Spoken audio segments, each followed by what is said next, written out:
Good afternoon, everyone, and thank you so much for joining us. We are going to get started here in just a couple minutes, so please feel free to settle in, get yourself something to drink. Presentation today will probably take, I'd say, maybe around 40 or 45 minutes with some time for Q&A at the end, and we are so excited to be back. Good afternoon or good morning, depending on where you're joining us. Thanks for joining Let's Talk ACA, of course, with JSA.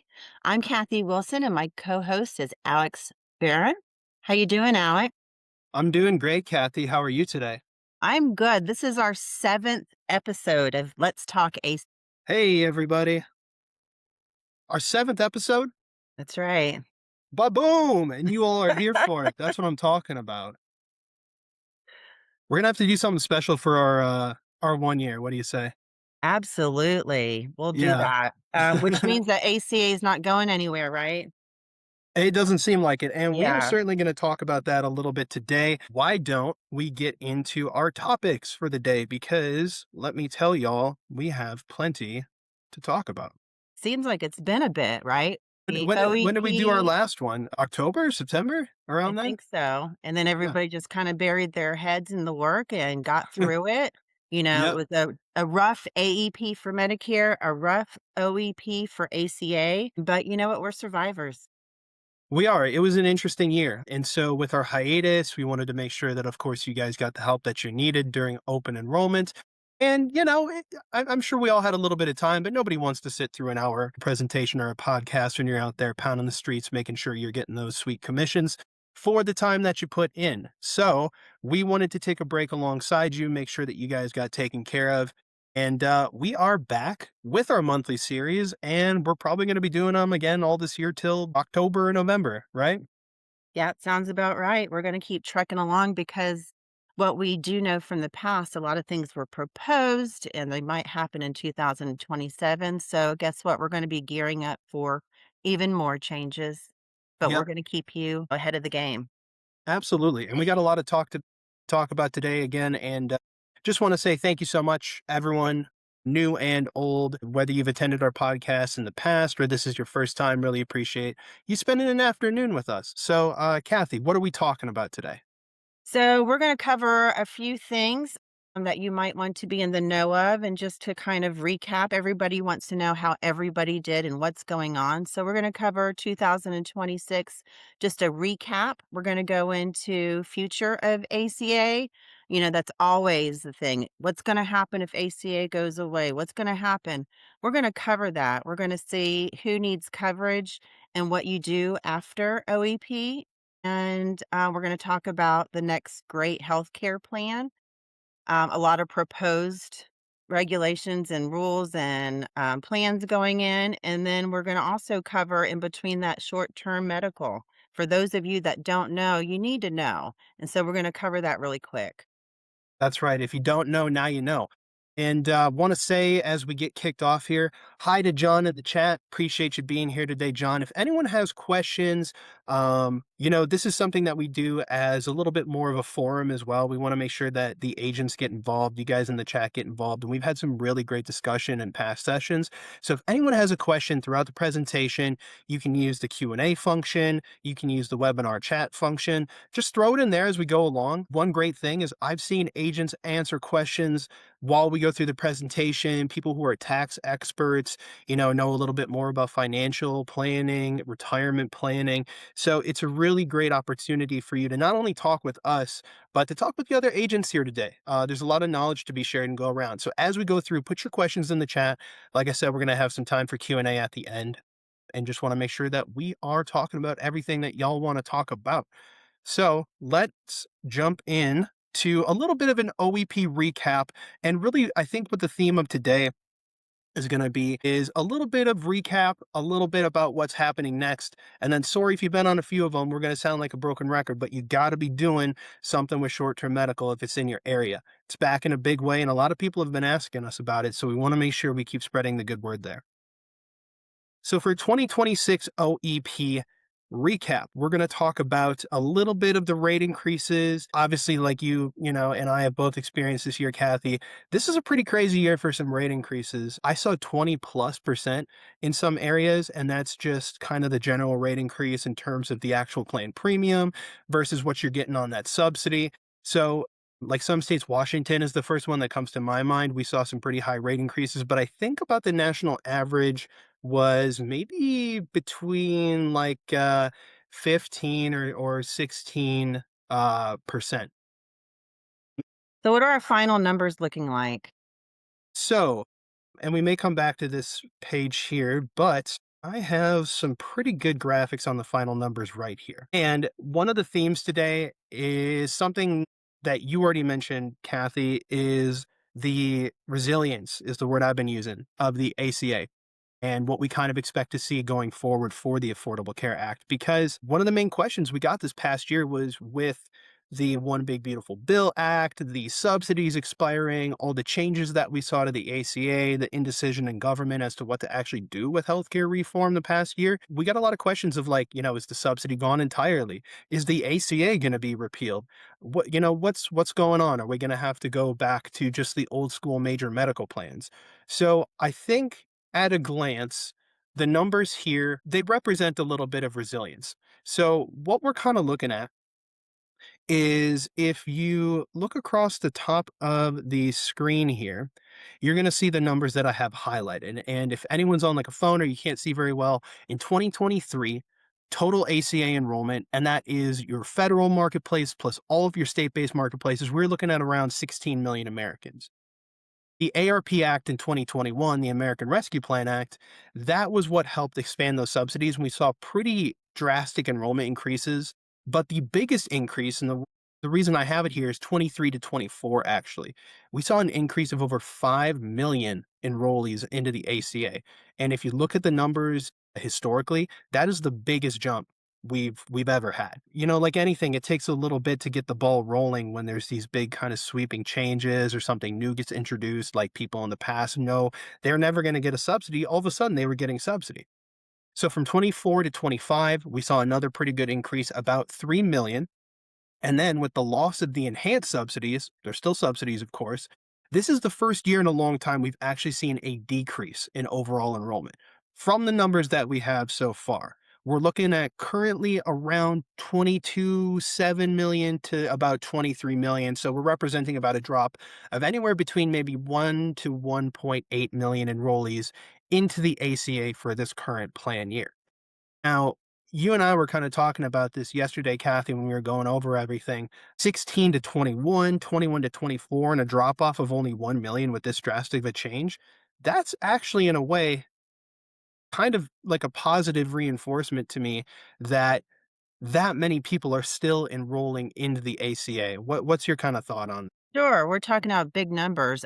We're also going to see some drops at the end of March 31st when the grace period is over for payment.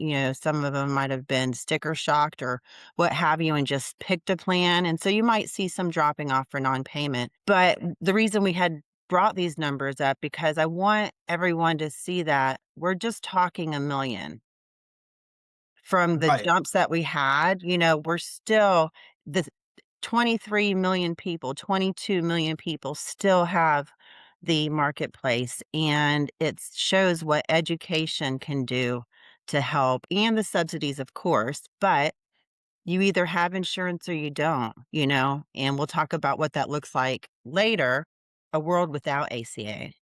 Yeah, absolutely. And some kind of the options that we might see, some of the impacts of that great healthcare plan that we mentioned, which was a little bit of an interesting development earlier this year. But you bring up a great point is that we're still seeing a lot of clients in that sort of payment grace period where they need to make their binder payments to effectuate their plans. So these numbers are still going to adjust a little bit.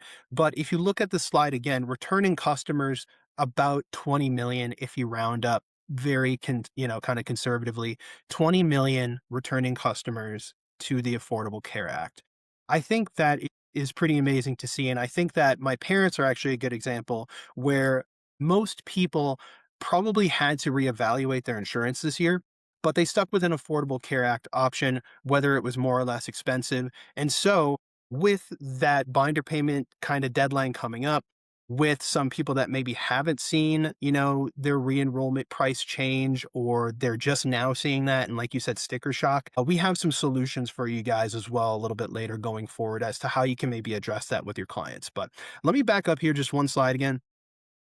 We're also going to talk about some bonus and commission timeframes just in general. I'm not going to get too into this, but the main takeaway here is that obviously every single year after open enrollment, we get a lot of commission questions. We're still seeing delays from some carriers. I know for a fact that some carriers like Ambetter haven't paid out all of their commissions yet. Some of your regional players, one that comes to mind is Medica. They haven't paid all of their commissions. A lot of companies are also sort of reconciling and making sure that agent of record is correct. So we're seeing delays on the side of a lot of carriers. Of course, if you have any questions, if you have any concerns, we have our own in house commission team, and we've taken a lot of those questions already and sort of looked for resolutions with the carriers for you guys. So don't hesitate to reach out.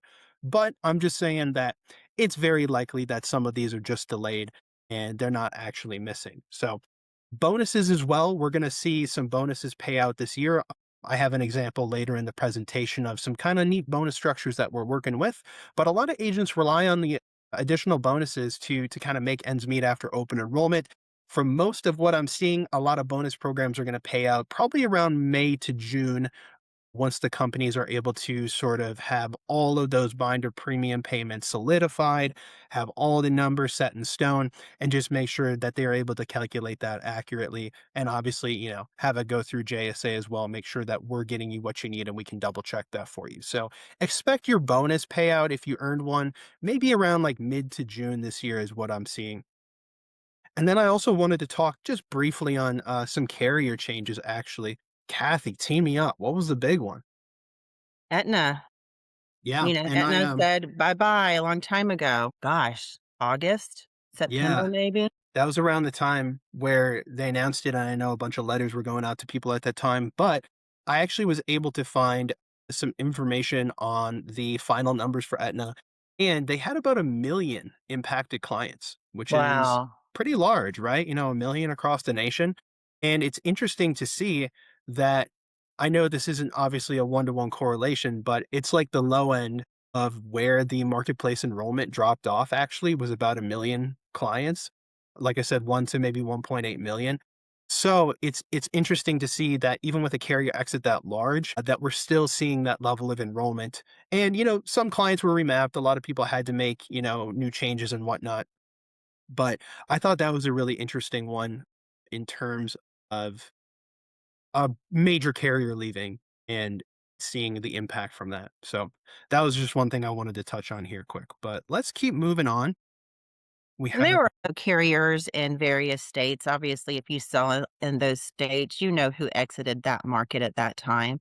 And then there's some states that have adopted their own subsidy and funded what was missing from the government, a couple that I've seen so far. And so that's something to look forward to that's helping out.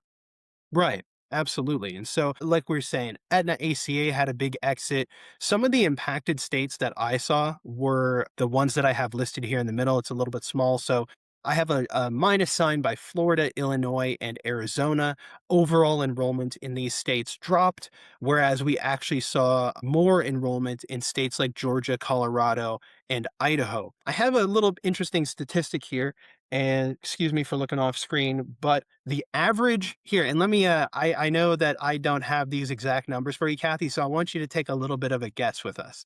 Okay, Um, I'll so play. we have a game here, plus or minus, and if anybody wants to put it in the chat, you're not going to get anything for it, but participation always is looked favorably upon, and I see who's doing it, so maybe I'll send you a little something down the line. But anyway, plus or minus is what I'm calling this game.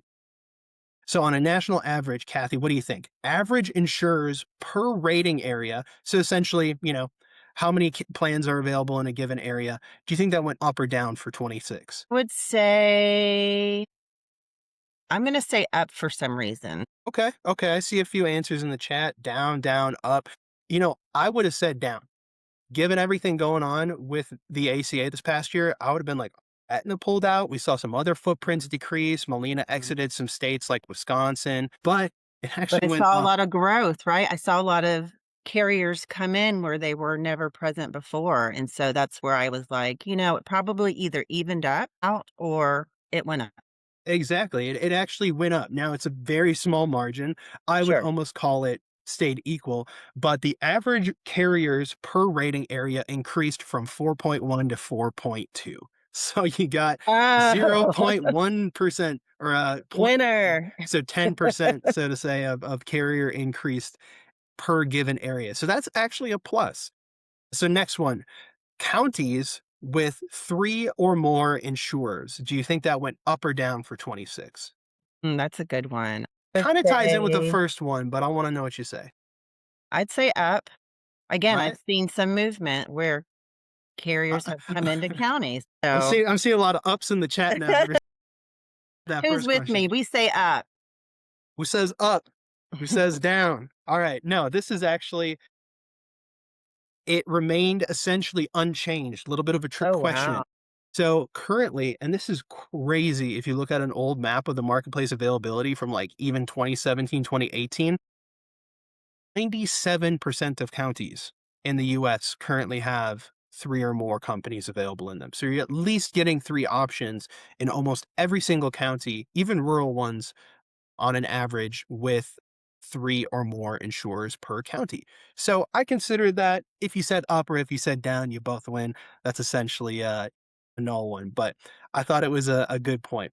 And then for state-based exchange changes, this isn't, this is more of just a talking point. We won't say too much in terms of the game with this one, but this technically was also an increase. We saw Illinois as our one state last year transfer from the federal to a state based exchange. Now, I will say on the opposite side, it's pretty rare to see a state begin running their own exchange and then revert to the federal. So it's a little bit of a trick question in that sense, but we did see one transition last year from federal to state based. And there's a lot of reason why states will do that. They want to manage their own program a little better. They want to take the subsidies from like a state tax or involve additional enrollment, like getting people involved in the state Medicaid program. So we saw one change last year. And then we were talking about something the other day, and I think you brought up Florida, right? There's a proposition for Florida. Yeah, there's a petition out to be signed to oppose Florida becoming state-based. Yeah, that's Florida is maybe one of the last states in my mind that would actually go for a state-based exchange change because I feel like the enrollment is already so high there with the population in Florida. I just don't see the state wanting to manage that, and it's interesting to see that they've discussed it and now there's already a petition against it. Yeah. We strongly don't want that to happen. It sounds like it takes away some of our rights and ownership for it. And so, like you said, Florida's a big state. It has lots of members and brokers that work out of there. ACA is doing very well in that state. And there's got to be some incentives. We won't get into the why a state would want to become that, but it has been proposed. Yeah, it's an interesting one because for some states, I do think it can definitely be beneficial in terms of managing your enrollment, managing like how a client actually gets signed up for a plan, the numbers, the subsidy, everything that goes into it. And like I said, there are some states like California is always the one that comes to mind just because they're one of the biggest states in the nation. They've had their own state-based marketplace for a long time. Or when you go through the application, it also prompts a client to sign up for Medicaid if they're eligible or get registered to vote. And some states want larger control over that instead of just being on the federal platform.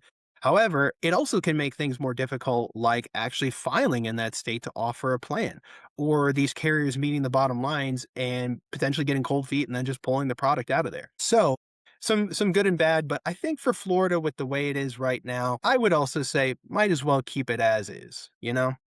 Yeah, and we can go down the rabbit holes, everything that we think about and talk about proposing, but we like to stay current and stay present in reality and say, it hasn't happened yet.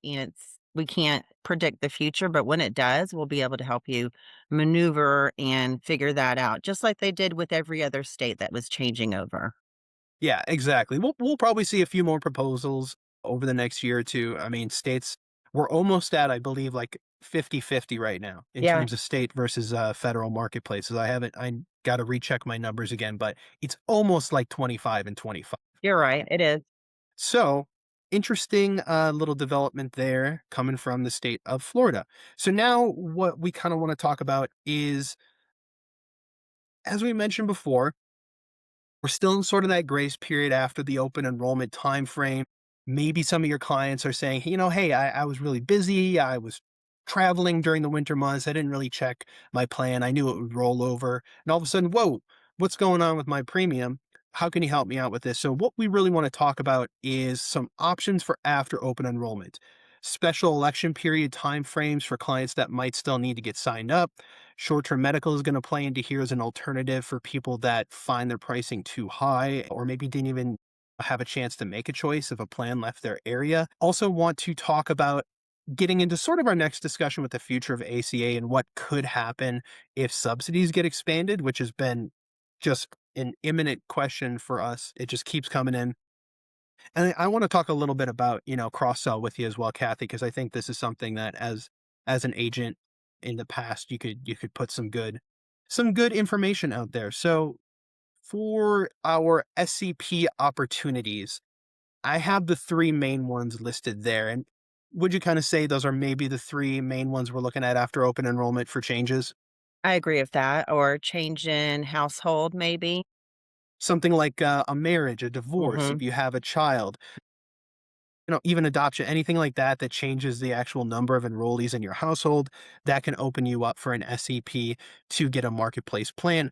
And of course, our most common ones are something like a loss of coverage. If somebody's under 65, they're still working at their job, a change in residence, moving out of your service area, or one that I think we're going to see more. I'll talk about this a little bit with the one big beautiful bill act stuff, but we are seeing a gradual decrease in Medicaid funding over the next, I think it's 9 years now, 9, 10 years. And so as clients potentially come off of Medicaid if they no longer meet those qualifications, they will be eligible for the ACA if their Medicaid coverage is ending. So, one thing we can work with you on, one thing that could be a good marketing strategy is look at the Medicaid numbers in your state. Look at the concentration. A lot of this information is available through Department of Insurances or private data, like Kaiser Family Foundation always posts a ton of data like this for the public. Look at the Medicaid funding in your state. And if you see that it is going down or it's going to decrease over a certain period of time, that could be a good target for you if you want to scoop up some ACA business because these people are going to lose their Medicaid and that automatically opens up a 60-day enrollment for them. Yeah, and Alex, what we're seeing is that there is documentation required for most of the SEPs. Before it was kind of a random selection where you would have to provide that, but we've got to make sure we set up our clients and prepare them to know that, this documentation is needed for your enrollment to happen. And then in 2027, I bet we're gonna have a lot stricter guidelines for documentation. So, I'm hearing on the streets, the SEPs that used to work without documentation just aren't working anymore. Yeah, that's what I've kind of heard too. I mean, the marketplace has been a little bit lenient at times in the past with actually proof or documentation for getting that SEP. But the way it's looking since about May or June of last year is that they're going to be a little bit more strict with the proof of that.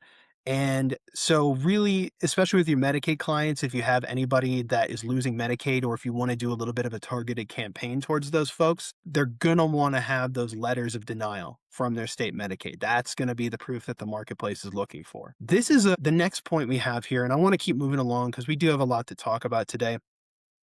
The potential of enhanced subsidies. You and I were kind of having a Mhm. discussion on this yesterday, and I think my takeaway is that so hypothetical. Let me reset here. Let's say that the government they get their act together, they actually do something, whether it's bipartisan or otherwise, to pass the enhanced subsidies or extend them again for another few years.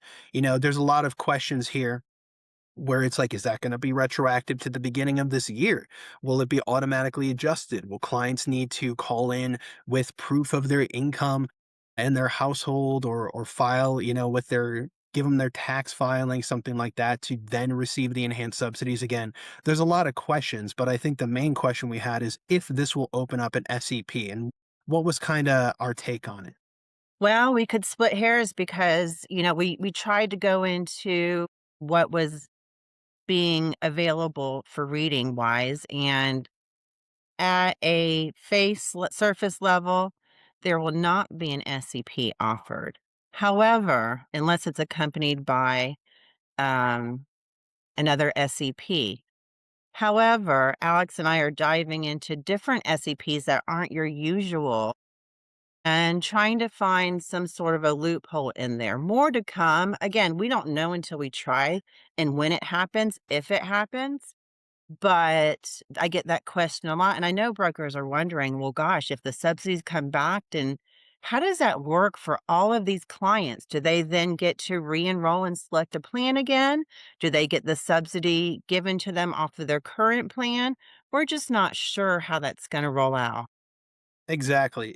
It's a lot up in the air right now, and it's all based on a hypothetical that at this point is going to take a lot of work in government to actually get through. So it's something that I've been asked about enough where I wanted to include it, but Yeah. I don't think anything that you need to worry about right now. For the time being, I think the subsidies and the ACA is going to stay as is with kind of your traditional, what I call the subsidy cliff again, where when you get over that certain level of income, you're just not going to receive it anymore. But rest assured, if something does happen with the enhanced subsidies, we might sound the alarm and do an emergency podcast, something like that, put out, a message to all of our brokers just to let you guys know as soon as possible what's coming down the pikes. Next one is, what if you miss your open enrollment or your premium is too high? What makes a good short-term medical client? Want to talk about this a little bit more later when we talk about short-term medical so we can keep rolling. But I also think that after open enrollment, I like to call it kind of that eye of the storm, that sort of grace period where people are paying their premiums and making sure their plans are effectuated.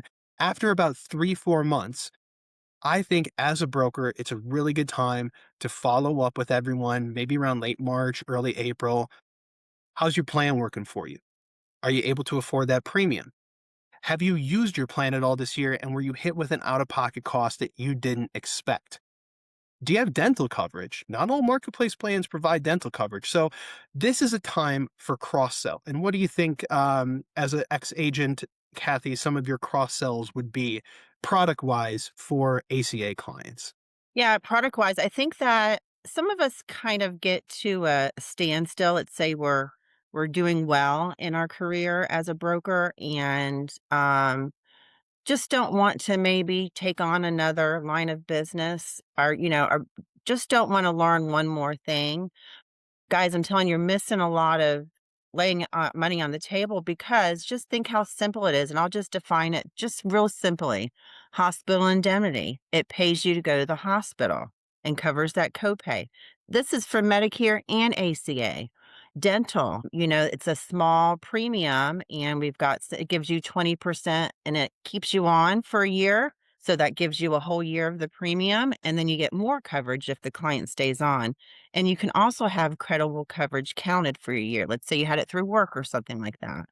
And then one thing that I newly learned of, because, I'm from Florida, and so was never really aware of this, but other states do offer it, is called short-term care. And that will help subsidize long-term care or nursing home. And so we can dive into that at another time with our ancillary group. But all of those can be added, and the commissions are great. Now, I think a lot of us don't know because we just don't know what it means and what the commission looks like. But the commissions are great. The premiums are low enough for the clients, and that's something that, we want to educate our brokers on so that they have the opportunity to safeguard your client. Absolutely. And I think two things with these products that I want to mention are one, Zanta actually said it in the chat here, stickiness. Right. Having more products with a client, it builds trust, it builds that reputation. And maybe we're sounding like a broken record here, but we look at the numbers and a lot of agents aren't doing it. And it's surprising because of the benefits to your book for having a client fully covered with multiple products, making sure that they are taken care of leads to more referrals, leads to more prospecting, it leads to more money in your pocket down the line.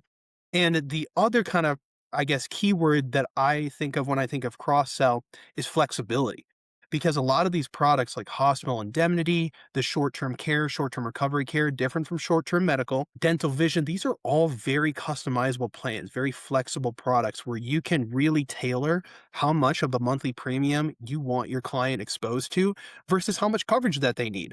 If they have a low deductible marketplace plan, maybe they have a really good co-insurance or a copay after the fact. They're worried about actually getting through even, $1 or $2,000 deductible.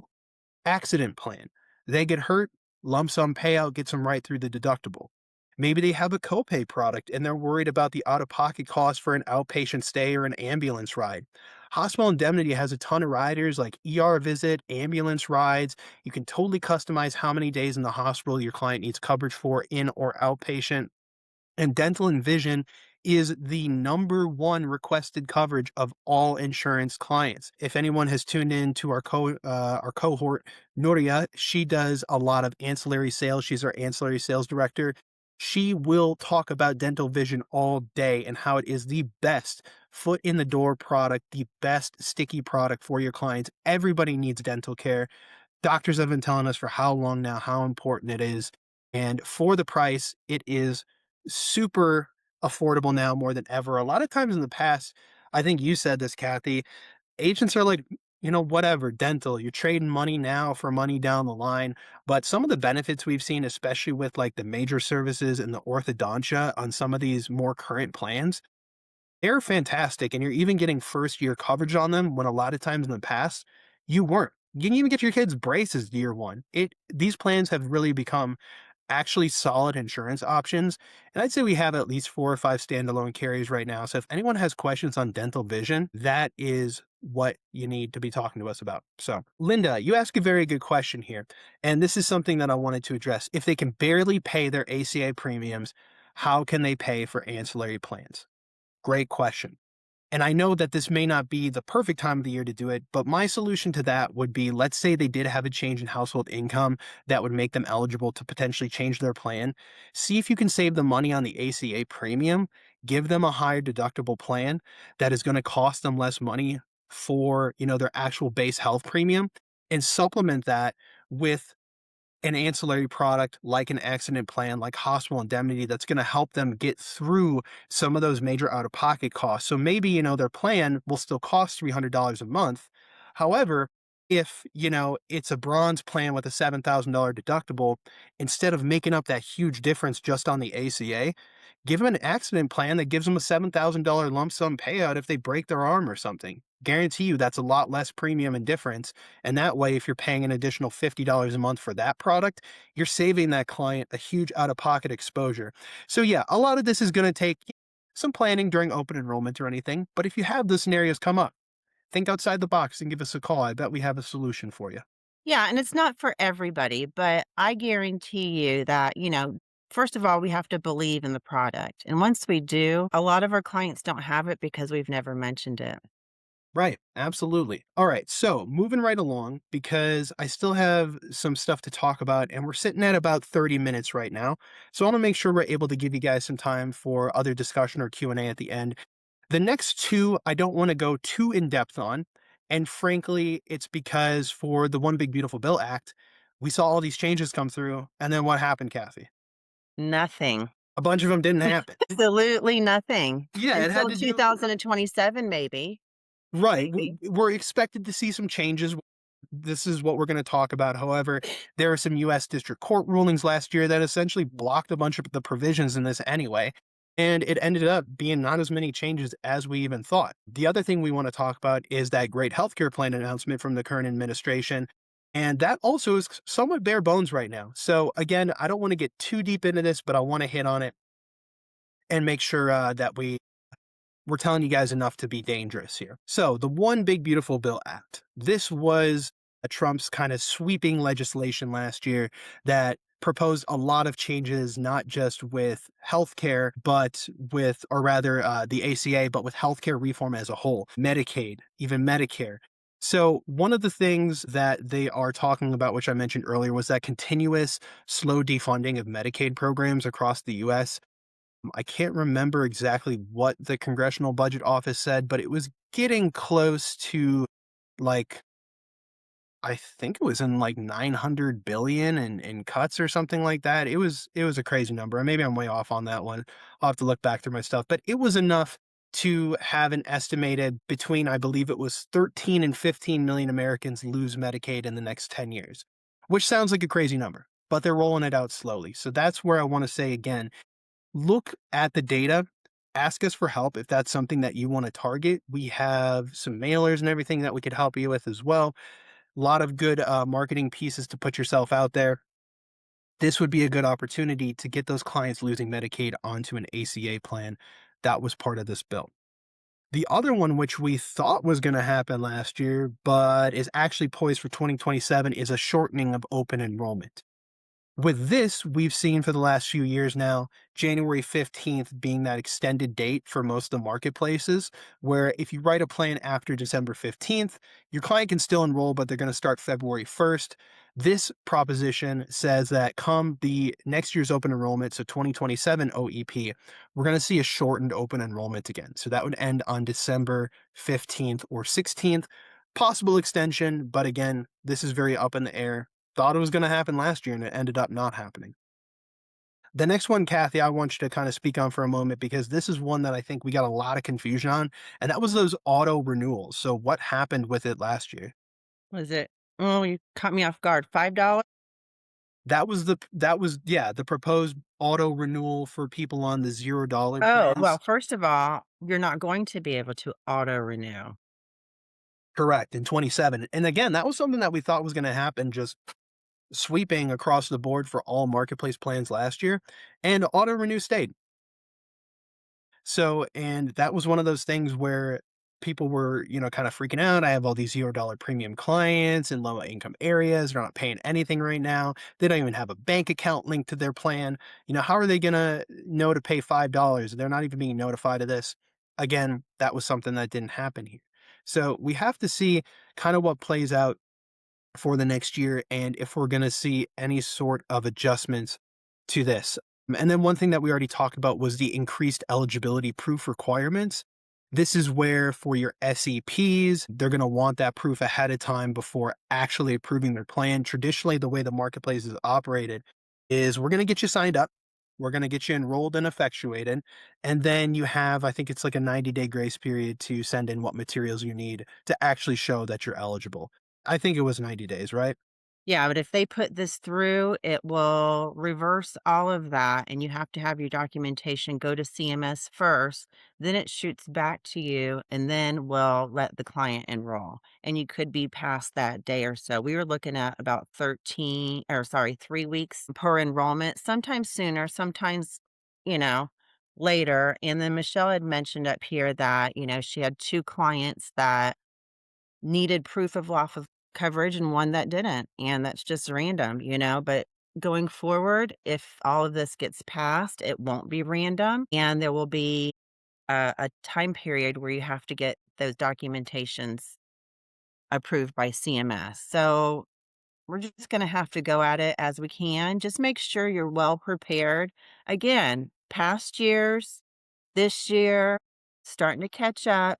Guys, have your documentation. You can't just enroll anybody because It's looking like it's going to be more stringent. Yeah. yeah. And taken a little bit more on an every case basis where in the past the marketplace has and frankly I don't know their sort of method or their reasoning for this but they just don't check every client.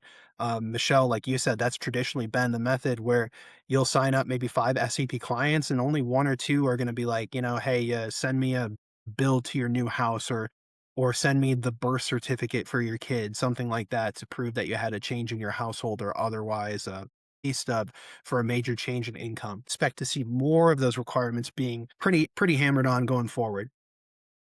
Um, And that's not a bad thing. This is, with every industry, we have a lot of fraud that happens, and this is to protect the agents.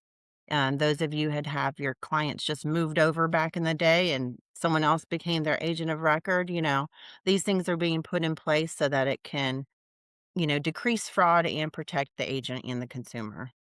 Correct. And one thing that I think we'll see a benefit to agents on is actually chargebacks, because there are a lot of times where you'll sign up a client, whether they don't pay their binder premium or something goes wrong with the actual special election period. If they are reached out to from the marketplace for proof, you might get 2 or 3 months of your commissions actually charged back. So we expect this to make the business a little bit more sticky from the beginning. I also see that it will likely slow down enrollment times, but as long as people are being proactive with what they need, I don't anticipate this being too much of an issue. But again, the main takeaway with all this triple BA stuff is that stay tuned.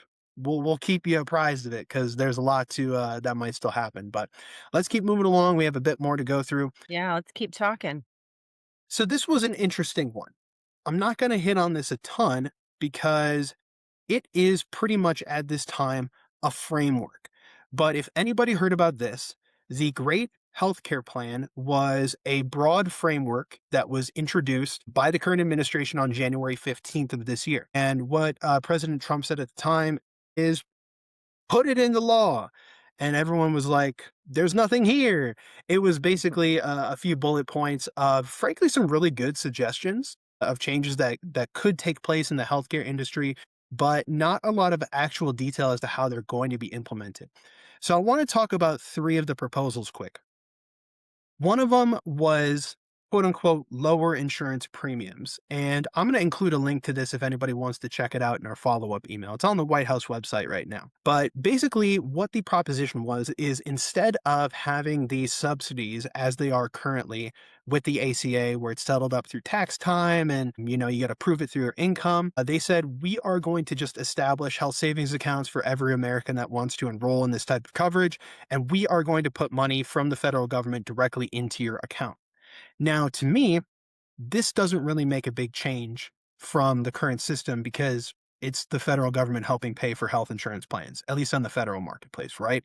Not a big change there. It's really just the method of distribution. But the main issue is how they're going to determine this. There's no details yet as to who would receive a subsidy this way, who wouldn't, how the accounts would have to function, if anybody with pre-existing conditions would be impacted in one way or another, and how this will actually be calculated. So really, truly just a broad proposal at this point. And then it also included just the general terms of reforming the marketplace. Whether that means a repeal of the ACA, which I doubt, whether it means changing the enrollment process, making everybody federal once again, or everyone is going to get this money from the state instead of the federal government. We really don't know. And again, if you check it out when we send the follow-up, you'll see that it's really just kind of a proposal right now. It's one page. And the first page is that graphic that I just showed you. So it's 2 pages, one of them's a whole picture. So really, it's not a lot of detail on what we have so far. The second one is kind of interesting. They talk about price transparency in the plain English standard. The plain English standard being, insurance should be understandable for the average consumer, which I absolutely agree with. Now, the one thing that's interesting here is that this also says that providers, healthcare insurance companies rather, they have to post their claim denial rates publicly as public information, and generally, this is considered something that would be a low impact on the current healthcare market because this is already part of the ACA. This is nothing new. There have already been basically plain English standards put into the insurance industry through the ACA. There have already been mandates for companies to post their claims denial rates as public information because a lot of these are publicly traded companies. So this information is out there. Essentially, this does nothing. It just strengthens what's already a part of the ACA. So the last one is changes to cost sharing reductions. This would potentially be the biggest change. And let me boil it down for you as simply as I can because cost sharing reductions are one of the more confusing parts of the marketplace. The marketplace bases premium and subsidy off of the price of the average silver plan on the marketplace. Now, when a silver plan cost goes up, subsidy also goes up across the board because it's calculated off of a silver plan. So what this would do would be change where the funding for those cost share reductions come from. It would actually be more subsidized by the federal government instead of the insurance companies.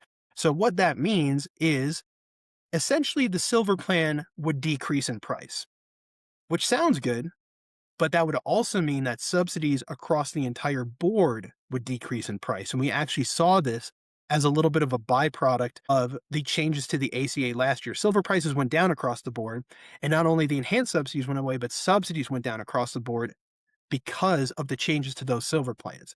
So essentially, what this really boils down to is if this were enacted, silver pricing would change, your subsidy would change, and where you get the cost share reductions on the silver plan, so, a company providing you a lower deductible and lower copays, the funding for those changes will probably come from the federal government instead of the insurance carriers eating that cost going forward.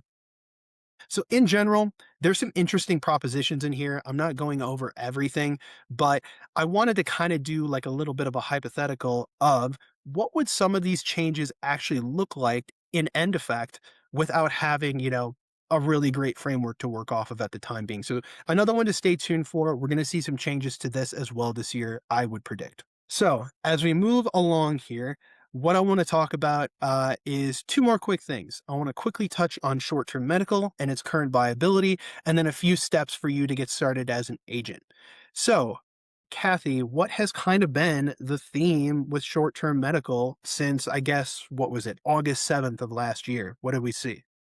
So a lot of changes have happened with short-term medical. And if you've been in the industry for a while, like I have, again, another ancillary product that I just didn't know anything about. So until I took the time to learn it, now it's part of our department, it just makes sense as an alternative. And the thing that changed, it went from 3 months to a year to 3 years. Am In I in most places, yeah. depending on the state and depending on the carrier, in most Mhm. places, the states did not have to abide by the federal law for that, and so they were able to have a different extension of the short-term policy. Correct. So if you don't know this yet, what basically happened is the Biden administration, through expanding the ACA, also kind of cut down short term medical availability. They reverted it to kind of its old standard, which was 3 months of coverage at a time. Truly gap coverage, truly short term. Now, this past year, HHS and CMS are saying we're not going to abide by that standard anymore. We're going to allow the insurers to put these plans up to 1 year again. Now, we're not seeing a full kind of reversion back to how it was. There are certain states like Illinois and Texas that actually changed a little bit about state law. So they aren't able to fully offer those year plans again. But in a lot of areas, we saw 12-month durations returning, 18-month extensions, and even those tri-term plans, like you just mentioned in some states like Florida. Here I have an example on the next page. This is one of our preferred short term medical partners nationally, Pivot Health. This is their current product availability. And we're going to get you guys the slides for today as well in my short term follow or in the follow up email for this. But you can see here that anywhere with either the dark blue or kind of the lighter light blue, those are longer duration plans again. Those are where you can sell plans for essentially 364 days at a time, or in sort of that palish yellow in Pennsylvania, Wisconsin, 364 days on a single term, no tri-term. But a lot of the country now has availability for these longer term plans again. Let me see here. Linda, you brought up a good point. Many doctors don't accept these short term plans. I've had problems with UH1 and Pivot Health. That can certainly happen. UH1, they work off of a national network, it's their choice network. So it's a national HMO network. So unfortunately, with UH1, no out of network coverage. And I think what you're referencing is Pivot has a pretty specific product called a reference-based pricing. This is where they say the client can go to any doctor and then they essentially negotiate a rate. Now, I have heard issues with claims on that in the past, but Pivot does have their own sort of negotiation team. However, I think if anything, it slows down claims quite a bit. So, definitely some issues with these. They're not infallible. The ACA is still your longer term option. But the reason why we want to talk about this is now, with these durations returning in a lot of areas to have a 12-month plan, I always call these catastrophic insurance or a safety net, a stop loss limit plan that gives your client financial protection from like a catastrophe.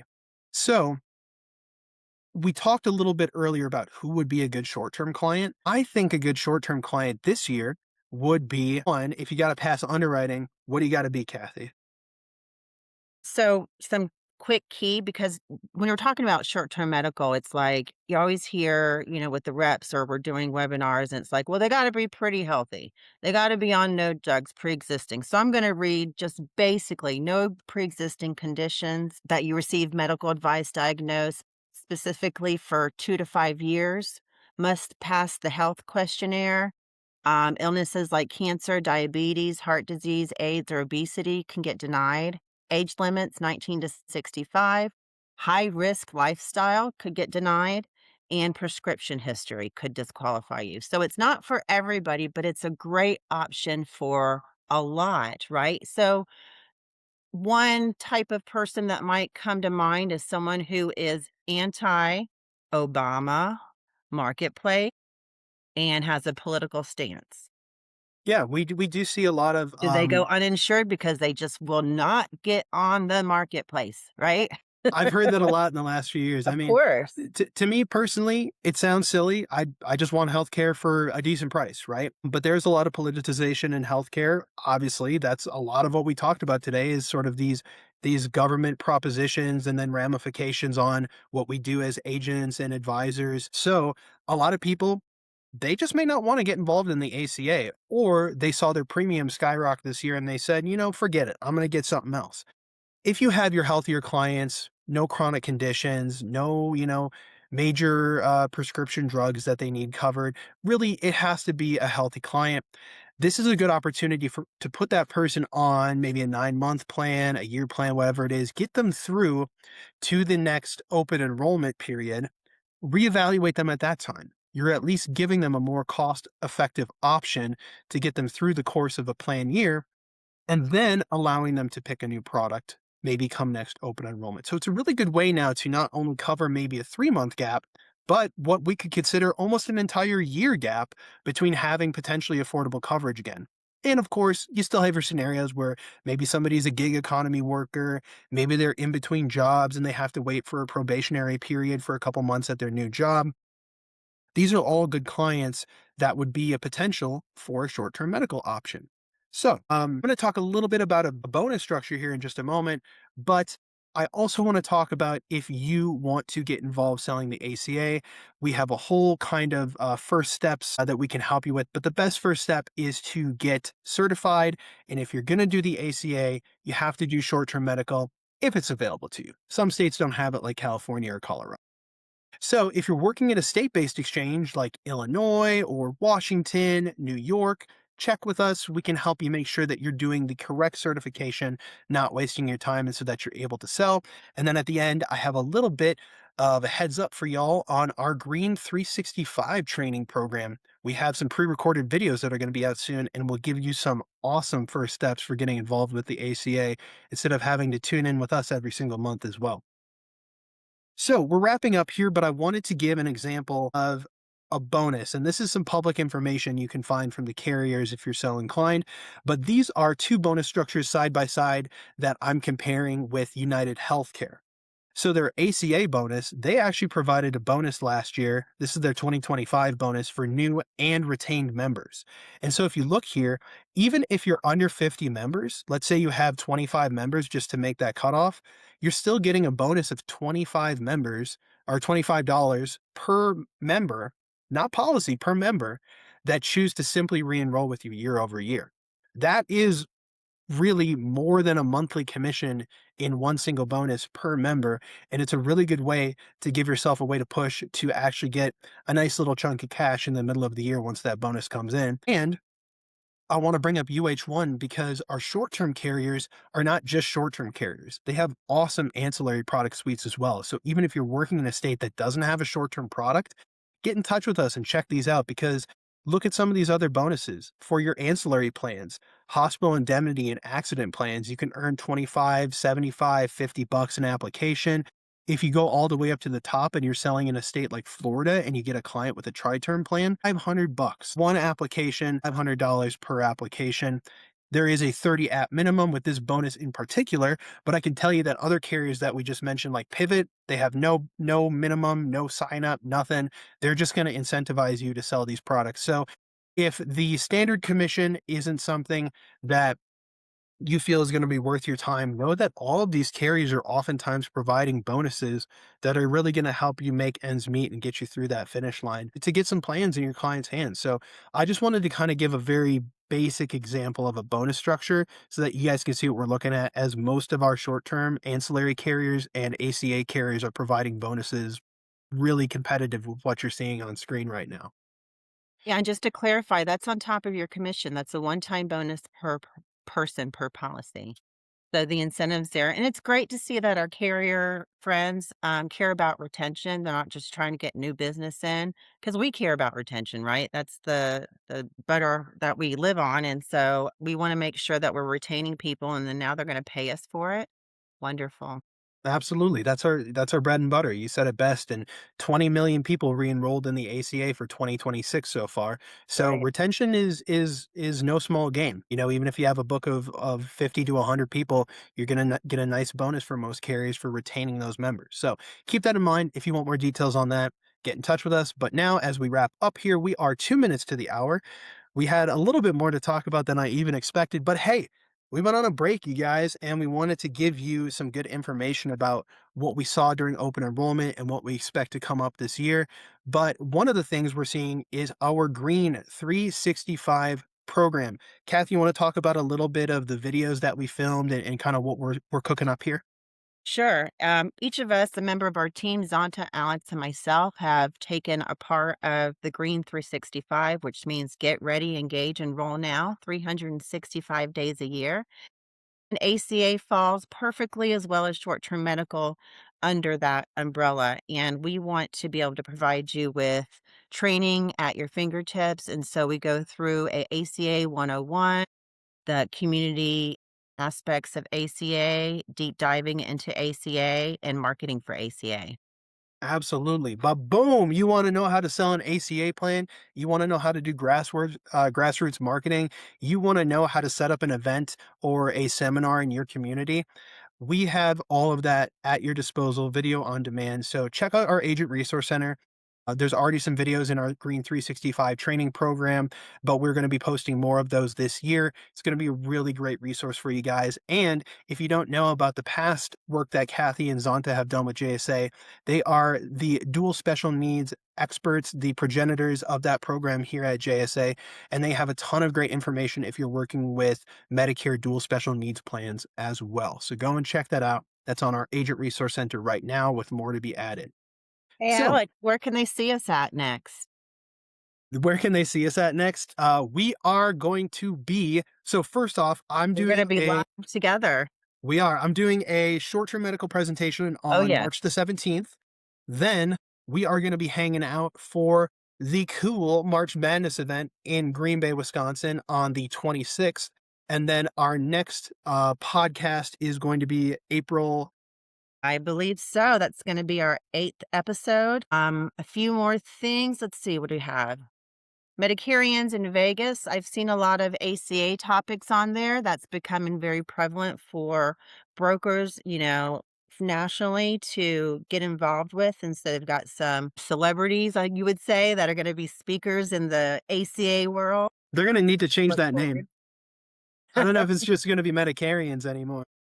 Oh, that's right. Yeah, because it is kind of confusing when you think about that. But when you're starting to look at the Medicare world, we're seeing a lot of transition. If you're selling Medicare, you should be selling ACA. If you're selling ACA, you should be selling short term medical. It's starting to sound like if you give a mouse a cookie. Yeah, that's right. And if you're selling short term, you got to be selling ancillary. That's right. But yeah, no, we have some great stuff coming up. Anything else that you want to plug quick? Oh, we do have a live appearance from our fearless leaders on to Turner that will be in Green Bay as well.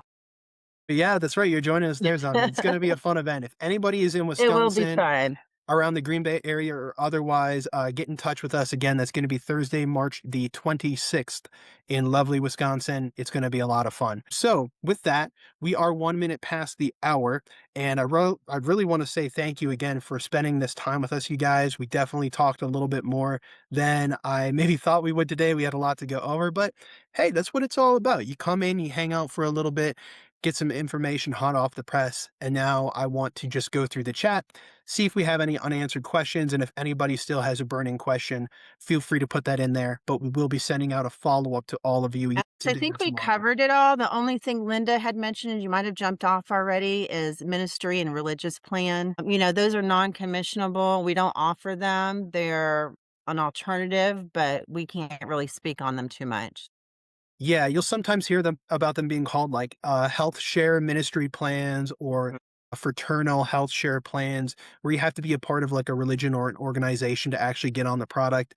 Kathy, you had even had an experience with Done one it. of Yeah, you those. actually need endorsement from your church, your pastor, and it's an alternative. I did it as a single mom when I was a broker before ACA came about and all that. So yeah, I think from what I've heard from brokers, it's a viable option in some cases. It's just nothing that we broker. It's not, a traditional form of insurance. And sure. I think the main reason that I've heard in the past from kind of upper management at JSA is that it doesn't give those same E&O protections where if somebody files a complaint. No, So it we doesn't. want to make sure you guys are protected with what we're It's not offering credible you. coverage, right?